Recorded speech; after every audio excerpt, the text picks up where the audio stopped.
going to start doing some teaching. So we're going to do some physics 1. But the other thing that you've asked us to do is to stop trying to cover whole topics and to just concentrate on small pieces of revision and to do it really well, to let you focus on whether you can do that topic or not.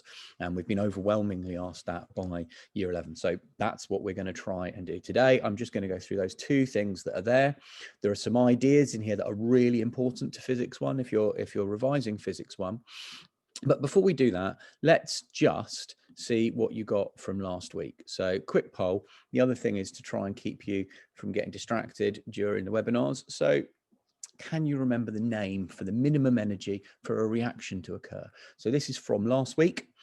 This is from C2, and we were talking about rates of reaction. And what I'm liking here is 15 seconds in, and we have got a 90+% of you are getting this right.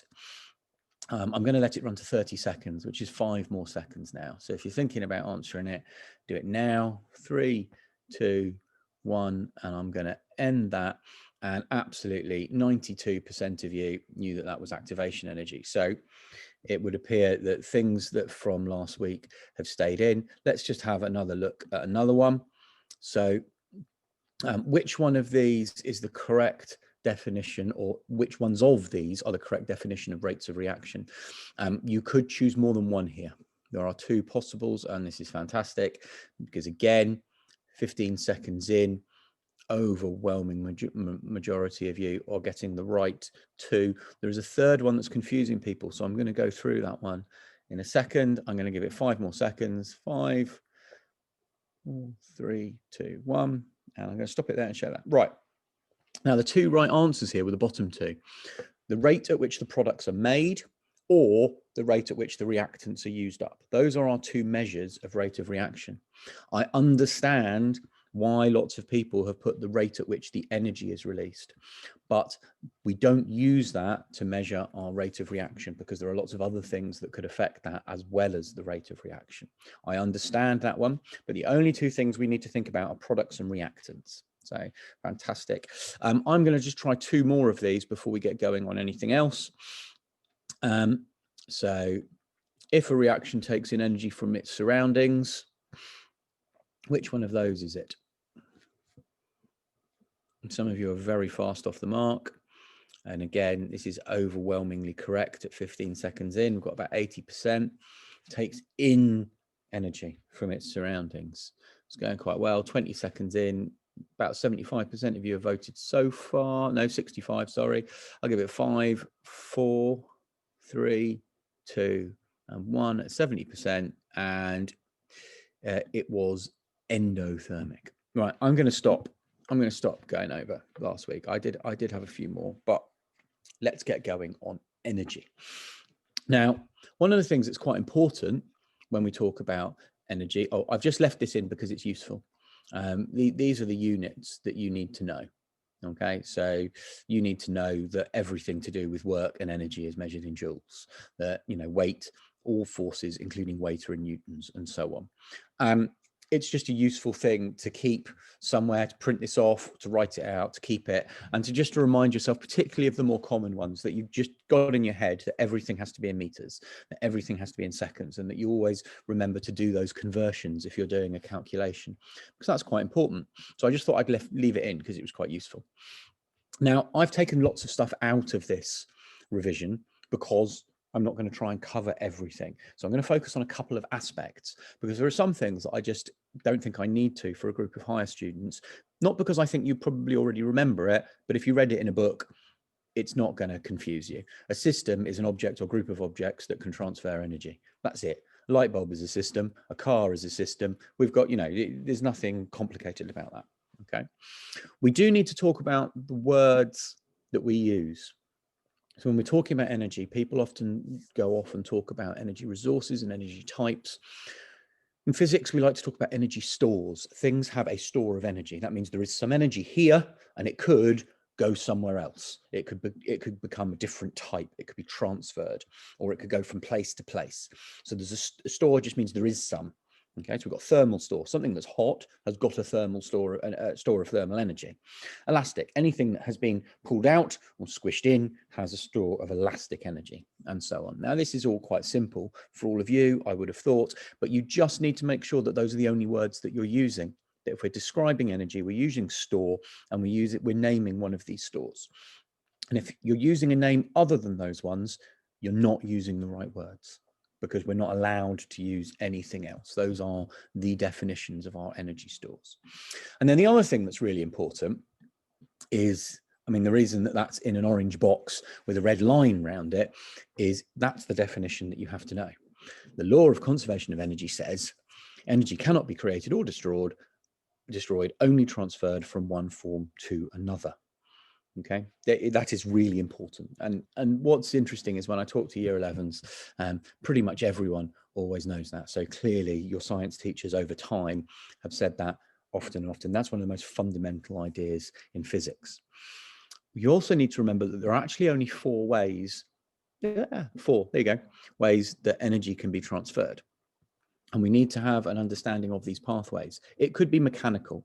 Something could physically be moved. A force could move through a distance. Now, sometimes that's obvious because an object has moved, but sometimes less obvious, perhaps air particles bumping into each other. And so we need to have a think there. Electrically, that's generally quite easy, and it's because there's potential difference and a charge is moving. So we've got an electron running around a circuit. Heating, so anything where we've got temperature difference, and by radiation, for example, light coming from the sun. The energy is coming from the sun to us, face feels warm, got there by light waves. Okay, so some simple ideas there that you need to remind yourselves of, a little bit of revision. Oh, that reminds me of handing in work. Now, one of the other things that lots of people said in our survey was, there's too much work, you're giving us too much work.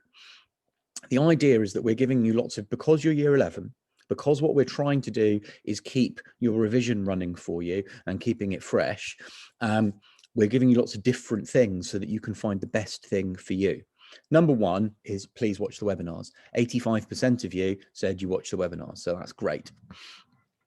The other thing that's really important is trying the Google quiz, because the Google quiz is quite an easy way for you to find out, because although we have to mark the longer questions, it gives you pretty much instantaneous feedback as to how much of that topic you know and whether you should go and revise something else.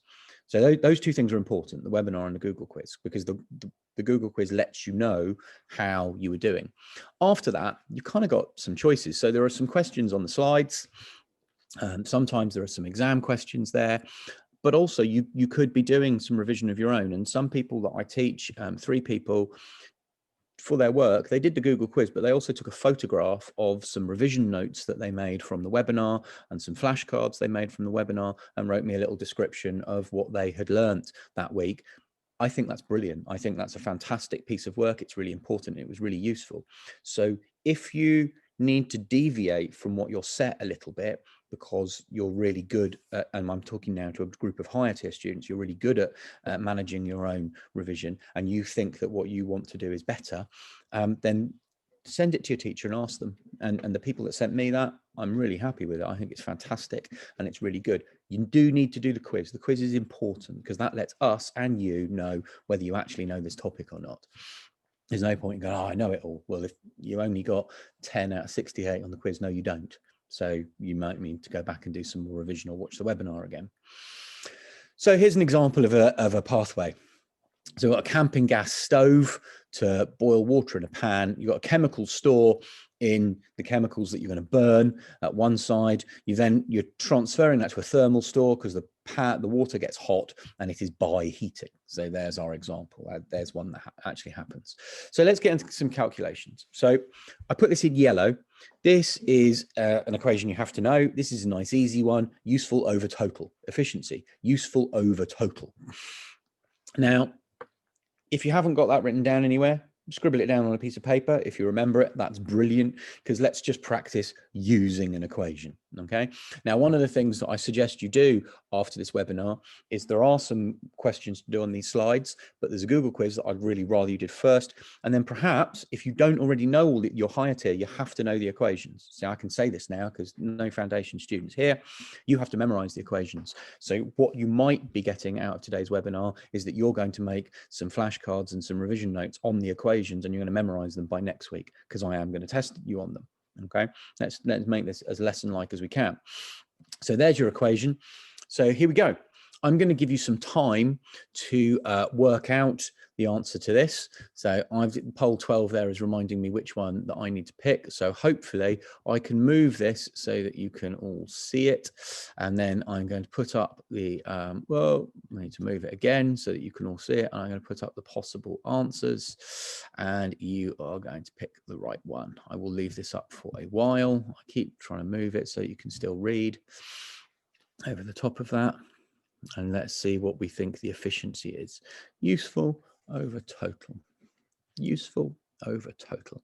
Now, what I'm seeing here is that I think people are taking some random guesses because at the start, it was fairly evenly divided. Now, I don't think people are taking random guesses. Now, I think people are working it out because the right answer is starting to take the lead, more than half of you. I've given you 30 seconds. I'm going to give you longer on this one because it's a calculation. There are going to be a few calculations today. If your phone isn't on calculator mode now, I would suggest you're going to need to do that and leave it like that because we're doing physics. There are going to be some calculations. Right, that's nearly a minute. Half of you have done it. So it's really important you try this because we're practicing this. If people get it wrong, I'm going to practice different things with you. What I teach today is going to be dependent on how you respond. Okay, I'm not just going to randomly go through the webinar. So most people got the right answer there. Half of you got the right answer, 0.3. And how did I get 0.3? Because it's useful. That's 60 divided by 200. And 60 divided by 200 is 0.3 if you put that into your calculator, because that's what the equation said for us to do, useful over total. So that was that. Okay, if you've got questions about that, I will go through them at the end. So that's my example. So here are some more. Okay, so let me just go through the first example because lots of you didn't do that last time. So let's go through the first example. I'm going to have to change which camera I'm using to be able to do that one. So let's switch over here. Brilliant. Oh, and then stop sharing as well while I'm on. I need my screen to be the main one. How do I get that to happen?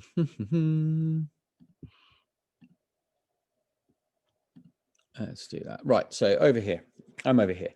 Now, so that said, we had 150 joules of energy in total, and 40 were being transferred into what we want. So efficiency was useful over total.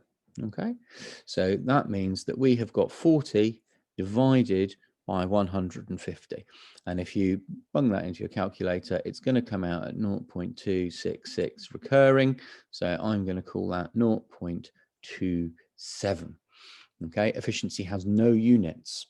So that's how I would have done that first one there. Okay. So if I then go back to sharing my screen. So let's, where did it go? There it is. Okay, so let's pop that up there. Fantastic. So I've still got this in the little box there. So lamp has an input energy of 150 and it transfers 40 into light because light is what you want lamps to make. So that was our useful. And there's my calculation. Okay, so let's try the second one. Why don't you try the second one now? Okay, so you need to do, there you go. A petrol engine takes in 1,000 joules of chemical energy and transfers 250 joules into kinetic energy. So I am just going to do two things while you're trying to work that out. I'm going to switch camera again so that I reappear, and then I'm going to get up the poll with the possible answers in it. And you can see what you think. What is the efficiency of that? Okay, so it took in 1,000 joules It transfers 250 into kinetic energy. It's an engine. Kinetic energy is what we want. And so far, everyone who's voted got it correct. I want to see more of you vote this time. And I want to see, because I need to see what errors people are making so that I can help you work this out. I need to be able to see what you're getting wrong to help you get it right. So at the moment, only about 40% of you, maybe you're still plugging it into your calculator. I'm not sure. Okay, so we're going through that. It's going quite well, though, I've got to say. So nearly 80% of you have got it right. But still not half of you haven't done it. And I'm not sure if that's because you can't, you think it's too easy, or you just don't want to make yourself think like that. Really important we try these things, okay? We're 20 minutes into this webinar, so halfway done, and we need to practice. So I'm going to end that. Fantastic. So majority you've got it right. And what is also really interesting is that the people who got it wrong made the most common mistake. And I haven't told you how to check you haven't made the most common mistake yet. I did it on purpose. A lot of people have said 4, because 1,000 divided by 250 is 4. And that seems like a better number to be doing. When you're doing the calculator, putting the numbers into the calculator, often people like to put the big number divided by the little number. Here's a clue. If you're working out efficiency and the number is bigger than 1, you've got it wrong.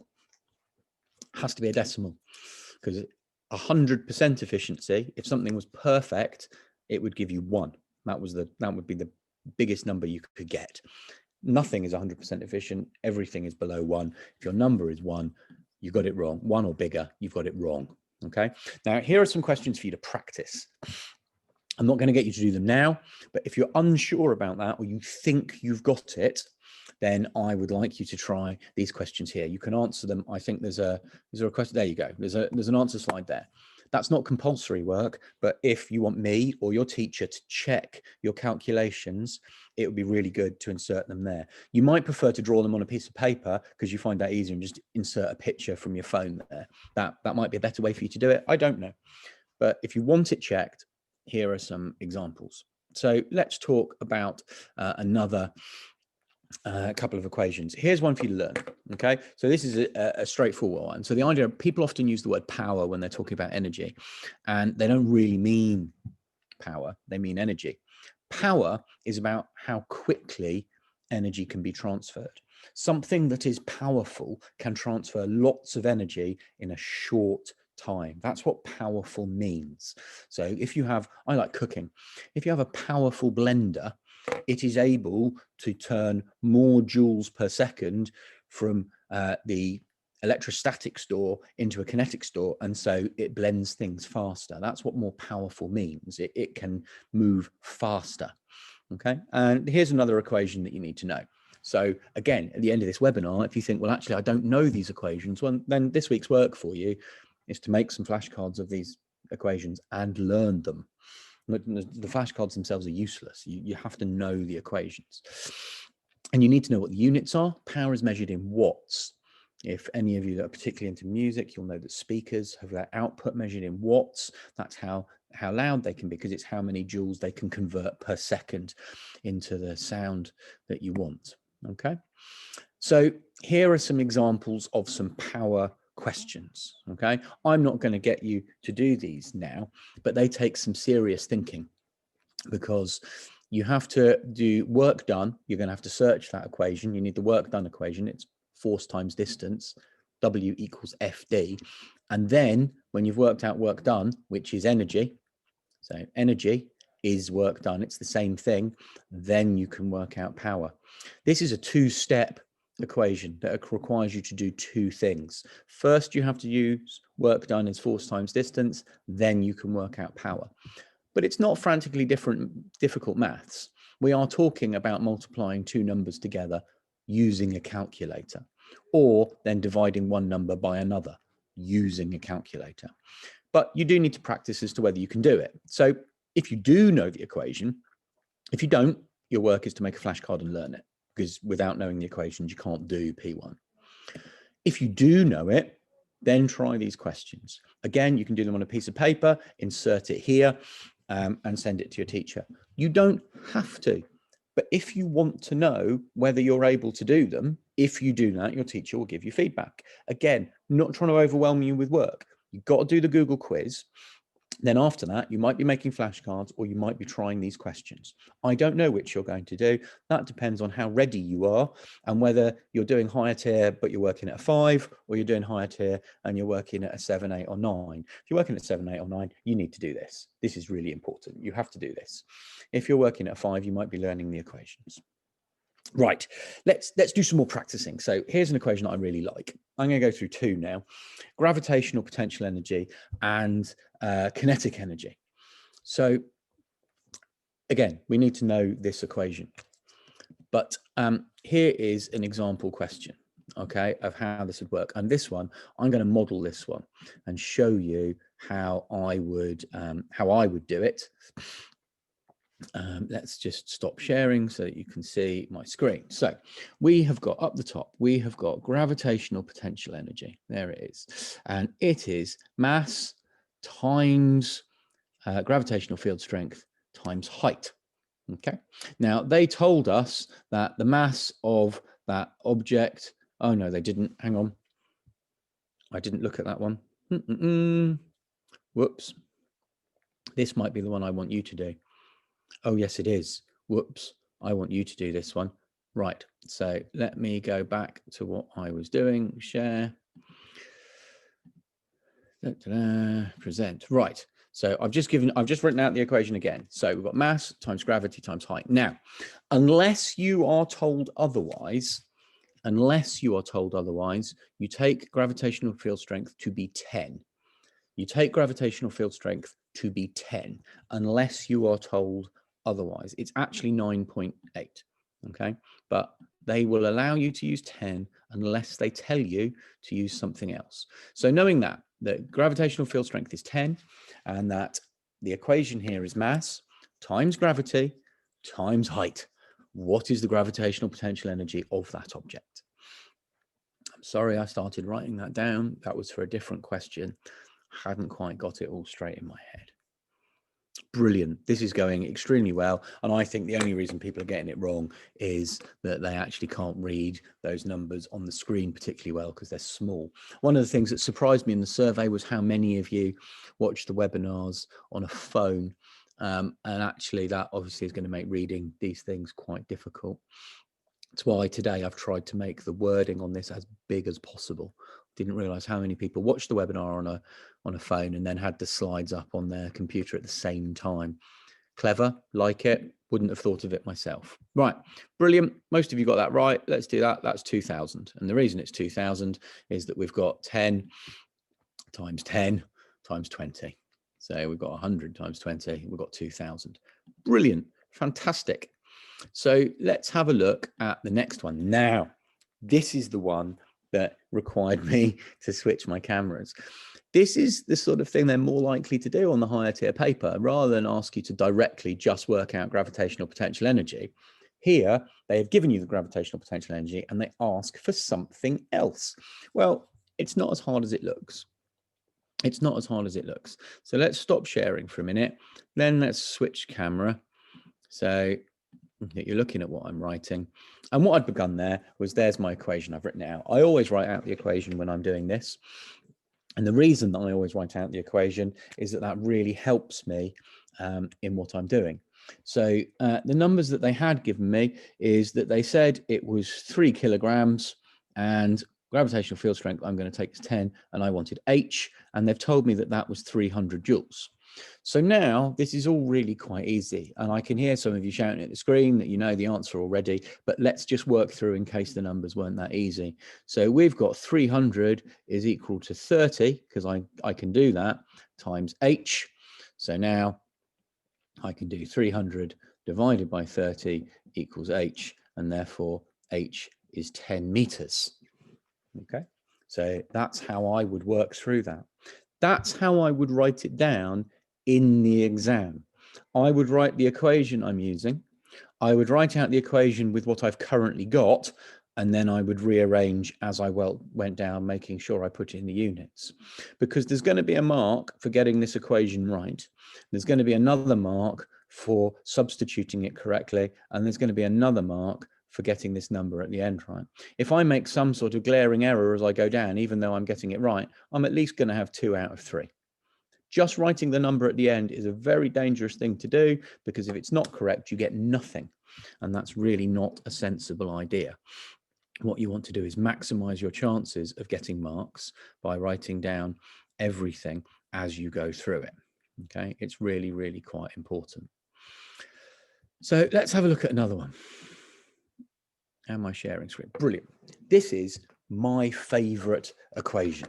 Okay, the one for kinetic energy. Again, this is something you have to learn. If you don't know that equation, well, that's what you need to be doing this week, is you need to be adding this to the list of equations that you need to know, and you need to be memorizing it by next week.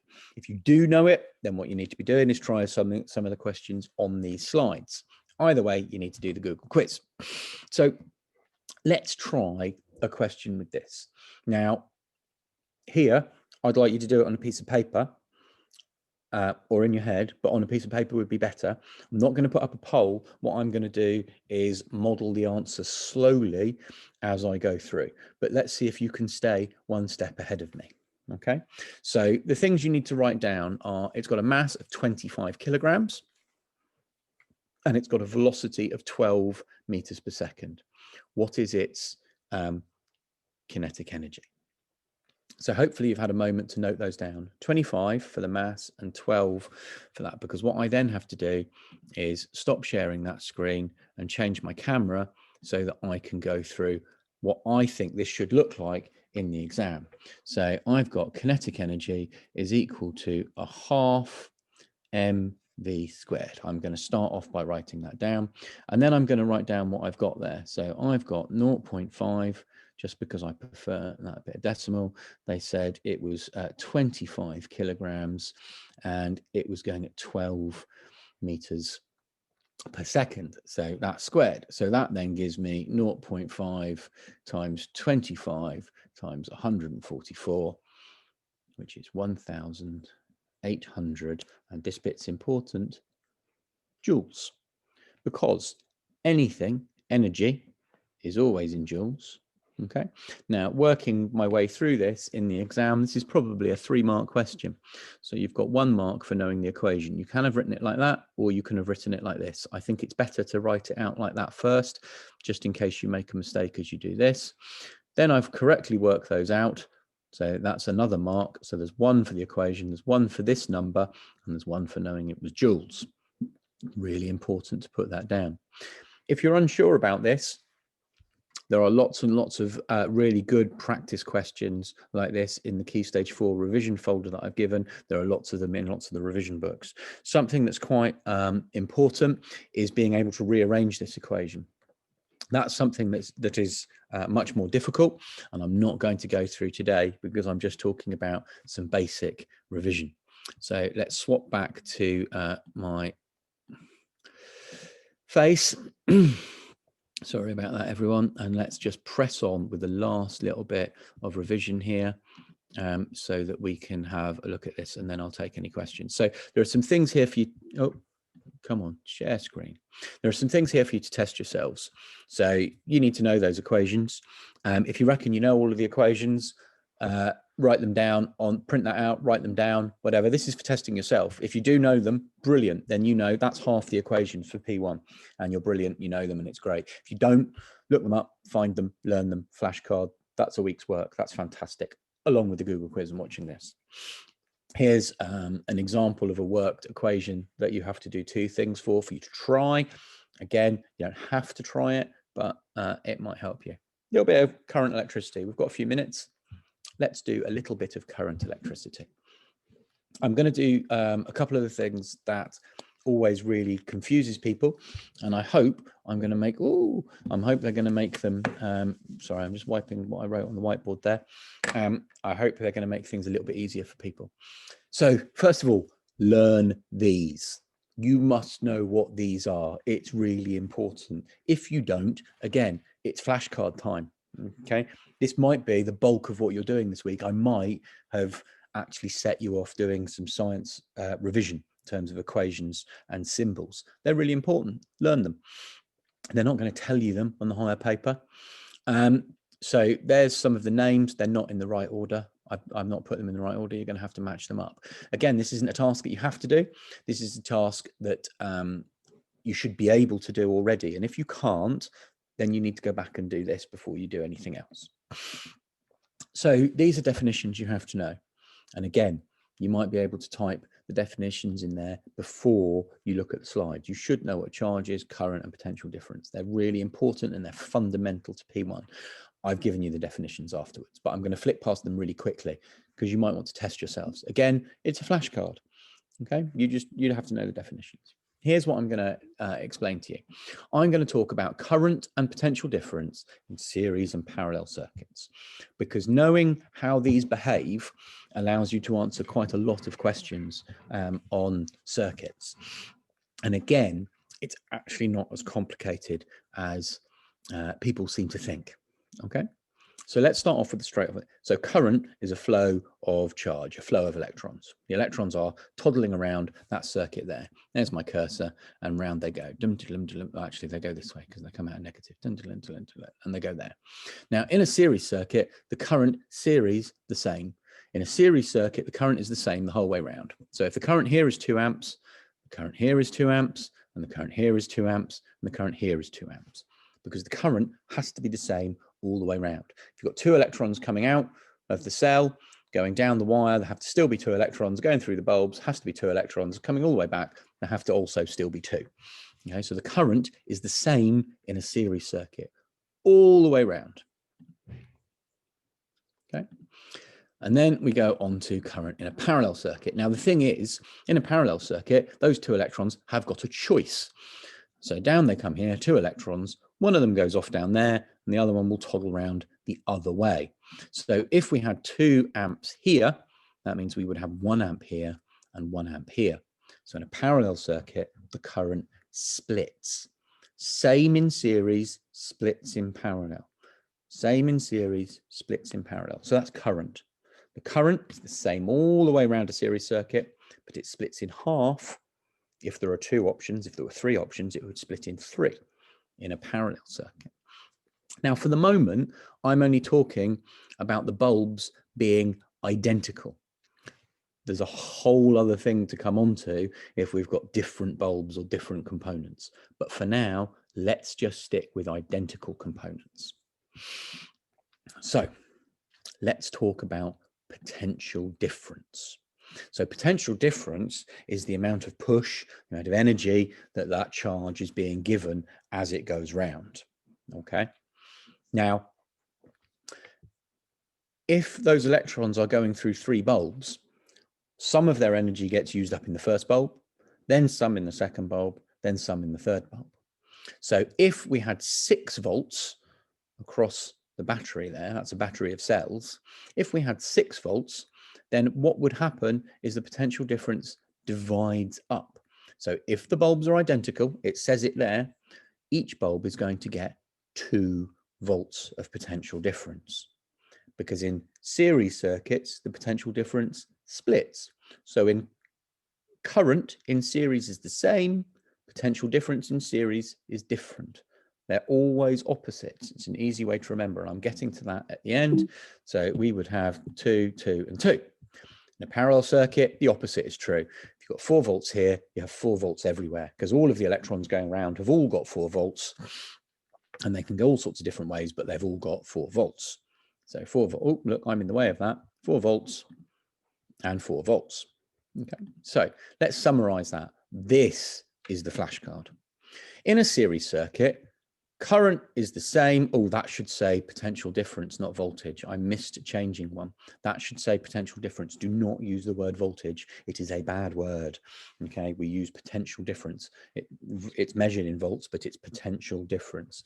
In a series circuit, current is the same. Potential difference splits up. In parallel, we've got the opposite. The current splits up, but the potential difference is the same. Okay, that's what you need to learn. Current is the same at any point. Potential difference splits up. In parallel, the current splits up. The potential difference is the same. I'm going to change this on your slides before you actually have time to look at it. Here's another equation for you to learn. You should know this one. V equals IR. probably the easiest of the electricity equations. Strongly recommend that you learn that. And there are 3 here that I wanted you to learn. You need to learn them. I would strongly recommend that you write them down at least before you do the Google quiz. Okay, giving you a hint there. Okay, because it's a test. The Google quiz is testing. Do you know this subject already? Have you revised it? Were you ready to take your PPEs? If you were, Google quiz should be a doddle. If you weren't, you might want to do a little bit of the revision stuff, the flashcards, before you do the quiz. Handy hint. If you do the quiz and you find it easy, you get really high marks in it, you actually knew all of these things already, and this just reminded you, then you're ready to try some of those harder questions. It's not meant to be do all of it. It's not meant to overwhelm you. You're not meant to be sitting at home thinking, I haven't got time to do science. It's meant to help you either move your revision on because you weren't ready, or keep refreshing things for you so that it all stays in your mind. Okay.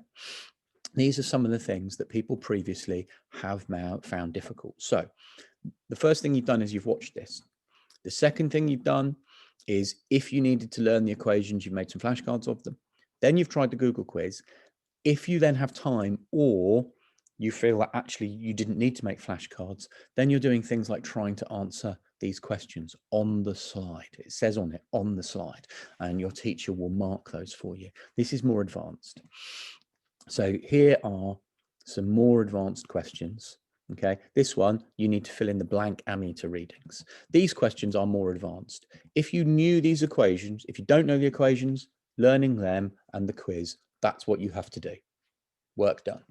If you did know those, or you're working at level 7 or higher, you need to be doing these on the slides so your teacher can mark you and give you some feedback as to how you're doing with working out equations. Okay, that is the end of this webinar. So what you need to remember is, why not voltage? It sounds easier to remember. That's a really good question, because really volts are voltage. Although people use the word voltage, voltage isn't really a measurement. The actual measurement is potential difference, and we measure it in volts. It is easier to remember. Unfortunately, it would be marked wrong on your GCSE. So I need to change that. So we use it at Key Stage 3 sometimes, but really we should use potential difference. Yes, you can use your revision material to answer the question on the Google quiz. Absolutely, that's a brilliant idea, because that lets you know that your revision cards are good enough, because if you can answer the question using your flashcards, then your revision materials are good enough for what it is that you want to be able to do. I'm going to share the link to that Zoom clinic in about 10 minutes time. If you want to go over anything we've done this week or the week before, C2 as well, put your name on that along with the topic. Please try and join other people on the same topic if that is something that you want to do. If that's really popular, we will have more clinics. And hopefully, if you've got any questions about this work, please do ask. Hopefully that was useful today. And